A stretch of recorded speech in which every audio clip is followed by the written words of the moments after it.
are you? I'm doing good. Thanks for taking some time to walk and talk about your work.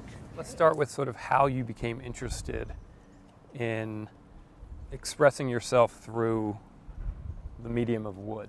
I took a furniture design and woodworking class, which I fell in love with. Love. For me, that class was amazing because it really was the bridge between art, design, and just kind of engineering. Right. So it started to go into this realm of not just thinking creatively, but also practically, logically, kind of combining all those things together. So that's where it started. You've had a love affair with wood, right? And then the engineering around it. What is it about the material of wood that you love? I think once you work with the medium, you can actually connect almost on a personal level, because it is natural, it can be harvested and ethically actually harvested so that we can reuse it. So do you have a deep relationship with our natural environment? Do you feel like when you're walking in the woods or you're taking a hike that you're seeing things that might be invisible to other people? You feel like the forests are these kind of soldiers or these warriors that are guarding the earth. And That's when beautiful. you walk in there, you feel their presence and you almost want them to do something, to move, because it's just so powerful. I love that idea of guardians of the earth. Is there a role for artists to raise issues, to spotlight issues? Yeah, I think some of the artists do it very subtly, where they make work and maybe the design or the concept is really alluring, so it brings people to the work. So I think artists can use that talent in a way to start that conversation. So sitting at this intersection of sustainability and science, you're a patent holder or a patent applicant? What is this thing you discovered?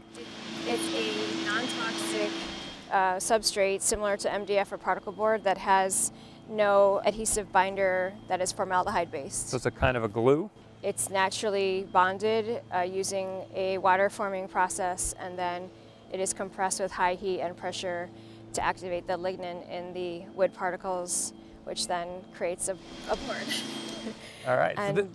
So this is how we want all of our students to be able to think. So I want to switch for a second and talk a little bit about Roden Crater. So a new partnership between Arizona State University and the artist James Turrell. An extraordinary project. He's been working on it for over 40 years. But he has made the crater available for a few faculty and students this year to go up and experiment. So what are you doing? Tell us a little bit about your course. The class is called Art and Sensory Acuity. The idea is that if they can experience the crater, which is not something from a computer, it's a real personal experience, it starts to bring the moment back to them, as opposed to from an external source like a computer, that they can experience it. And so the crater is an instrument. Well, they'll respond in a variety of ways, and I'm open to many, many different options. It could be a spoken word, a play, a tangible visual object, so I'm not limiting specifically to product or forms. The idea is that once they experience that, then yes, they can come back here and rethink how now, from being exposed to the crater, how would that change the way they start to look at things here, and also the way they look at themselves. Well, it's going to be a tremendous experience for them. And I know you've already been to the crater, so what was that experience like? It was a once-in-a-lifetime experience. It reminds you how important it is to just be present and to be aware. So, one question for you before we leave. Okay. How do you want to use your creativity to change the world? I feel that tapping into the students' creativity is really important, because when they leave here, then they all make an impact in the way that they're going to navigate through the world. Right.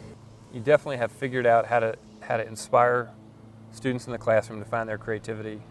You're an extraordinary teacher. Created powerful objects that people are drawn to and capture our attention, and then subtly help us learn about something. And then there's no question that you have already begun really powerfully working across intersections with scientists and engineers. We are happy to have you as a professor here. Can't wait to see what your students come up with after visiting the crater. Me too. Thanks. Christine, thanks.